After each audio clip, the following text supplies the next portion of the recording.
அண்மை செய்தியை பார்த்துக் கொண்டிருக்கிறோம். பெர்த்தில் நடைபெற்று வரும் முதல் டெஸ்ட் போட்டியில் இந்திய அணி அபார வெற்றி பெற்றிருக்கிறது. 5 போட்டிகள் கொண்ட தொடரில் முதல் போட்டியில் இந்திய அணி தனது வெற்றியை பதிவு செய்திருக்கிறது.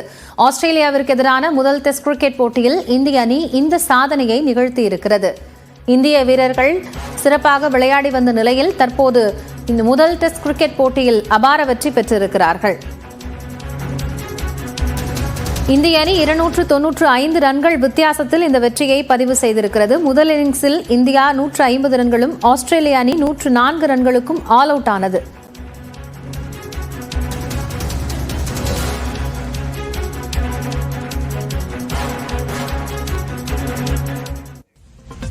மகாராஷ்டிர மாநிலத்தில் மகாயுதி கூட்டணியில் முதலமைச்சரை தேர்வு செய்வதில் இழுபறி நீடித்து வரும் நிலையில் ஏக்நாத் ஷிண்டேவே முதலமைச்சராக தொடர வேண்டும் என்று சிவசேனா கட்சியினர் வலியுறுத்தியுள்ளனர்.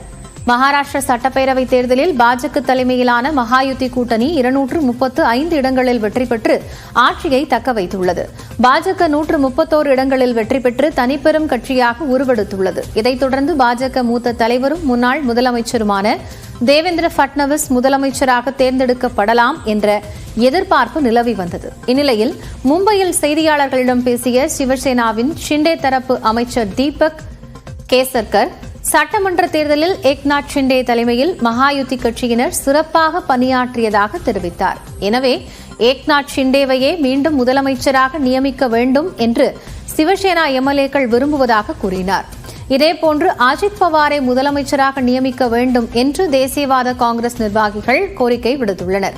எனினும் மகாயுதி கட்சி தலைவர்கள் மற்றும் பாஜக நாடாளுமன்ற குழு கூடி முதலமைச்சர் யார் என்பதை முடிவு செய்வார்கள் என பாஜக தரப்பில் தெரிவிக்கப்பட்டுள்ளது. மகாராஷ்டிர சட்டப்பேரவையின் பதவிக்காலம் நாளையோடு நிறைவடைய உள்ள நிலையில் மகாயுதி கூட்டணி கட்சிகளின் ஆலோசனைக் கூட்டம் இன்று நடைபெறலாம் என்றும் நாளை பதவியேற்பு விழா நடைபெறும் என்றும் கூறப்படுகிறது.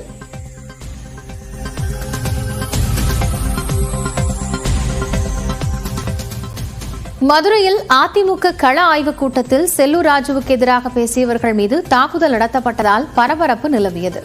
அதிமுக சார்பில் மாவட்ட வாரியாக கள ஆய்வுக் கூட்டம் நடத்தப்பட்டு வருகிறது. அதன்படி இன்று மதுரையில் கள ஆய்வுக் கூட்டம் நடைபெற்றது. நத்தம் விஸ்வநாதன் தலைமையில் நடைபெற்ற இந்த கூட்டத்தில் முன்னாள் அமைச்சர் செல்லூர் ராஜு, முன்னாள் எம்எல்ஏ டாக்டர் சரவணன் உட்பட ஏராளமானோர் கலந்து கொண்டனர். கட்சியின் செயல்பாடுகள், கிளை, வார்டு நிர்வாகிகளிடம் கருத்துக்கள் கேட்கப்பட்டன.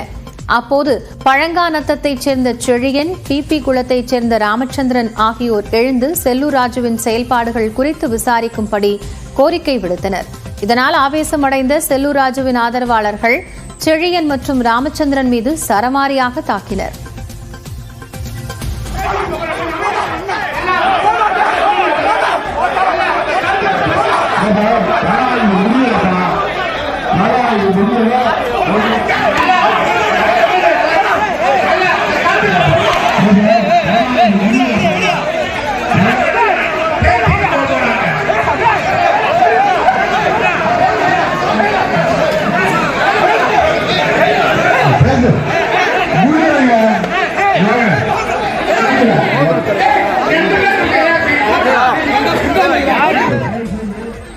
தொடர்ந்து டாக்டர் சரவணனை கண்டித்து அதிமுகவினர் முழக்கம் எழுப்பியதால் பரபரப்பு ஏற்பட்டது.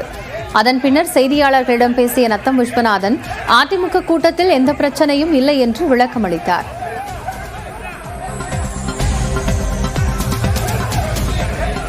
பிரச்சனை அதிமுகவில் ஒரு சலசலப்பும் இல்லை, ஒன்றும் பிரச்சனை இல்லை. அதாவது சகோதரர்கள் உள்ளவருக்குள்ள குடும்பத்தில் இருந்தால் உள்ள இருக்கையிலும் பிரச்சனை இல்லை. பணிபுரிவதில் போட்டி, அது கூட இல்லை. எனக்கு அந்த வாய்ப்பை கொடு, உனக்கு வாய்ப்பை கொடுக்குன்னு சொல்லி அது எந்த பிரச்சனை